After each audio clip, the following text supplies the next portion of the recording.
Bem, estamos de volta com o nosso programa sempre muito especial, falando de criptomoedas, e a gente deixou aqui uma pergunta no ar. E eu apresento a vocês mais uma vez o nosso especialista, o Matheus Medeiros, que está conosco para dirimir essa dúvida, que é uma dúvida que a gente tinha, mas que a gente sabe que houve uma evolução. Primeiro, grande abraço a você, muito obrigado por estar conosco mais uma vez, Matheus. Muito obrigado, Oliveira, muito obrigado pessoal da Rádio 09, nossos queridos ouvintes, é sempre um grandíssimo prazer estar aqui com vocês, falando um pouco sobre essa nova economia, falando um pouco sobre o mercado como está um todo e trazendo grandes atualizações para facilitar a sua vida.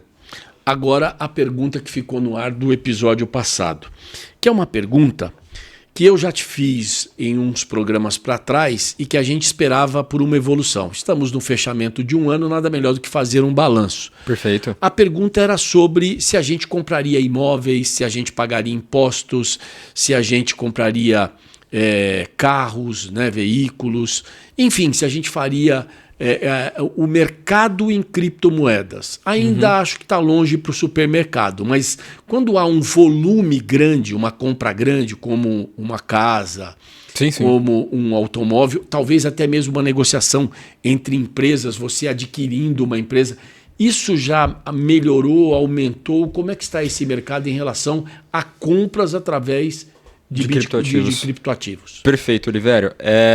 Uma coisa só que eu acho que é importante ser falado é que eu vi uma frase uma vez, um tempo atrás, em alguns dos eventos que eu estava falando sobre blockchain e criptoativos. Eu achei bem interessante, eu acho legal eu trazer ela para cá hoje. A gente tem que entender que é o seguinte, tudo pode ser tokenizado, tudo pode ser criptoativo, só que nem tudo deve ser, entende? Então, vamos lá, utilizando o exemplo de uma casa. Hoje existe uma empresa chamada NetSpace, que inclusive é de um grandíssimo querida pessoa que eu conheci neste mercado, chamado Rubens. Um abraço, Rubens. E, bom, ele já fez a tokenização de mais de 400 imóveis ao redor do Brasil inteiro. Né? Acho que foram mais de 400 imóveis que houveram compra ou venda num ambiente ali de blockchain. Ou seja, fazendo todo o processo de documentação, registro, verificação, tudo isso dentro do ambiente de blockchain, onde o comprador ou vendedor vai poder ver toda essa estrutura, toda essa cascata e fazer o pagamento ali mesmo. Né? Então, isso já está acontecendo hoje. Como eu havia comentado antes, a Regina Justo, que é a diretora a Regina Pedroso, perdão, a diretora da Beto, que é a fundadora da Justo, que também era uma certificadora ali para imóveis. Bom, ela também já avançou bastante neste sentido, que era basicamente o meu primeiro exemplo que eu conhecia, né, no mercado. Hoje em dia já existem muito mais pessoas fazendo isso. Então, no caso dos imóveis, isso já está acontecendo bastante. Ah, Matheus, mas, poxa, e para mim, eu quero fazer isso. Muito simples, você entra em contato com essas empresas e vai ver que é uma coisa muito, muito, muito simples. Porque tudo isso que a gente está falando, a blockchain, a tokenização, é uma infraestrutura, não é uma coisa que veio para dificultar, não. Não é uma coisa que eu falo, nossa, mas eu tenho que estudar, eu tenho que saber código, eu tenho que... Não tem que saber de nada disso. Você tem que só olhar e falar o seguinte, eles vão te mandar um link, esse link você vai verificar todas as documentações, isso daqui foi verificado por esse governo, por essa empresa, ou enfim. Só que em vez de você ter 30 intermediários fazendo isso, tem que pagar corretor, tem que pagar mobiliário, tem que pagar isso, tem que pagar aquilo, não, já está tudo dentro de uma empresa, o custo é muito mais barato por uma questão tecnológica e simples. É para ser uma questão simples. Com imóvel, top, já está acontecendo. Carro ainda não. Por quê? Porque o carro a gente está precisando ainda que o Detran avance. Lembra que eu havia comentado que a transferência de um carro em blockchain já estava sendo feita? Já tinha sido feita já no ano passado. Só que ainda não veio o que a gente chama para o ambiente de produção, né? Para o ambiente de todo mundo, não veio isso acontecendo. Então, quando isso acontecer, aí sim. Isso pode ser feito paralelamente. Isso. Você me dá, eu te vendo o meu carro e você me dá um número de criptomoedas em relação a isso. E aí é o seguinte, a gente também tem que entender que a escolha desta moeda para transação é fundamental, né? Sim, porque com certeza. Se você pegar uma moeda volátil, porque moeda volátil existe no mundo inteiro, total, desde que o mundo é mundo. Né? Então, talvez hoje, para exemplificar, a gente tem aí o dólar como um balizador sempre muito importante para o comércio internacional. A gente tem também, por exemplo, o euro, que é outra moeda. A gente já teve as libras. Sim. Né? Porque quando a Inglaterra sai do mercado comum europeu e fica sozinha, está existindo lá, neste momento, um puxa e estica da moeda inglesa. Mas a gente sabe que libra é libra e ela é extremamente valorizada. Né? Hoje o governo inglês, o governo da Grã-Bretanha paga 3 mil libras para as pessoas que quiserem, os não ingleses, as pessoas que não são nativas do país, que elas quiserem retornar para os seus países de origem. Né? Elas pagam a passagem, 3 mil libras. Tudo para sair dos imigrantes. Estamos falando numa família normal, né? Pai, mãe e 2 filhos, que seria uma família tradicional, vamos colocar assim, no mercado.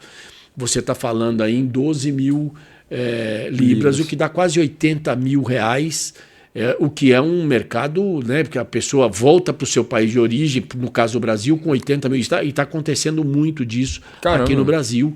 Muitas pessoas estão fazendo o caminho reverso, retornando para o país e o país paga 3 mil libras por cada uma dessas pessoas que retornarem, sejam crianças e tal.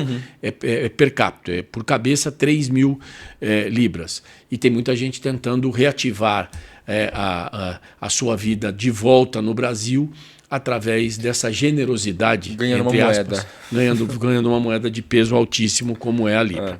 Então, voltando nisso, essa definição pela moeda para fazer essa transação é importante, porque você tem que fazer uma moeda que tenha lastro. Com certeza. Muito positivo, né? Não uma moeda assim tão flutuante, né? O ideal é que seja isso, porque a gente sempre fala de liquidez, né? O quanto eu consigo transformar aquele ativo em dinheiro, né? Digamos, em dinheiro ali fiduciário, ou seja, criptoativo, enfim, de uma maneira fácil, rápido e que tenha o mesmo valor e não tenha que ter um deságio muito grande. Então, sim, em tese você tem que colocar uma moeda que não tem uma volatilidade muito grande. Agora, assim como, enfim, em qualquer negócio, enfim, peer-to-peer, há um risco. Não é nem uma questão de risco, é uma questão de escolha. O ideal é que seja isso. Agora, se você quiser escolher, sei lá, Kwanzas, você escolhe em Kwanzas e tá tudo certo. Entendeu? A infraestrutura existe para possibilitar você fazer as coisas do jeito que você quer. E que eu digo assim, ponto, aquele mercado entendeu? Estabelecido, as grandes construtoras, que as grandes construtoras já estão caminhando para a criptomoeda, né? Sim. Elas vão se ancorar em moedas mais fortes. Não, geralmente elas vão se ancorar ou em dólar mesmo, ou no caso, o próprio real. Hoje a gente tem 2 grandes moedas estáveis, que uma é BRZ, feita pelo grupo Transfero, Transfero Group, e a BRL1, que é um consórcio de outras corretoras brasileiras, como o Mercado Bitcoin, Foxbit e eu esqueci a outra, tem mais uma que eu esqueci. Então eu já tenho isso daí. Então, assim, se eu quero transformar em cripto, quer dizer, fazer a transação dentro de blockchains públicas, utilizando essas moedas em reais, 1 para real, já é possível, não tem problema nenhum. Isso já é possível. E aí a pergunta que não quer calar, nós poderemos pagar os impostos também devidamente assim ou não? Isso é bem legal, porque agora está rolando algumas consultas públicas do Banco Central e da CVM, desde enfim, impostos em cripto para pessoas físicas e como uma operação CVM, jurídica. Que é a Comissão de Valores Mobiliários, isso, né? isso, que é que norteia os negócios financeiros do país. Exatamente, como que, enfim, ação, a bolsa, tudo que envolve negócios mobiliários, eles que tocam isso daí mesmo. Imobiliário não necessariamente é imóveis. Mas enfim, já está rolando uma consulta pública para saber como que a gente vai declarar, inclusive, essas próprias criptos, como que o mercado entende a infraestrutura necessária para o Banco Central ter essas criptos, né? Porque a gente está falando do Drex, que ainda não veio, tá para vir aí muito em breve. Que é a moeda brasileira. Isso, do próprio Banco Central, uma infraestrutura do próprio Banco Central. Então, sim. Agora sim eu posso falar que provavelmente vem. Quando o Drex entrar, isso aí vai ser líquido e certo, né? Quem tiver Drex, vai lá e paga os seus impostos com o Drex. O Drex é o real. Isso. Nada muda. É a mesma coisa, só muda em, digamos, em ambientes diferentes. Um tá no quarto, tá na sala. Só que o Drex ele tá vindo com algumas peculiaridades, eu vou colocar dessa forma.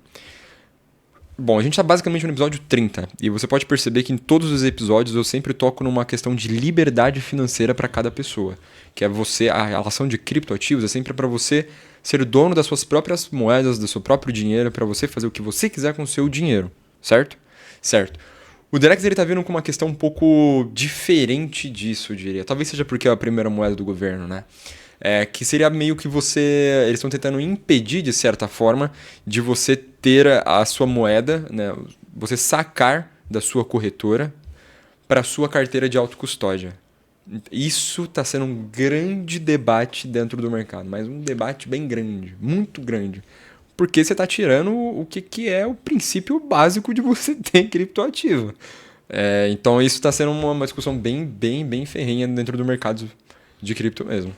Nós vamos encerrar o programa aqui e vamos já deixar no ar o próximo capítulo, que é exatamente essa explicação se o Brasil está se tornando El Salvador, se o Brasil pode se tornar com essa moeda que seria puro sangue brasileiro, né? Vou colocar assim para ficar num termo mais fácil, e se isso pode originar também que a gente vai ter o criptoativo como uma moeda estabelecida no Brasil, e aí o Brasil meio que abandona uma moeda que já tem 30 anos, né? 30 anos, Já completou fez agora 30 em anos, 94, fez 30 30 anos.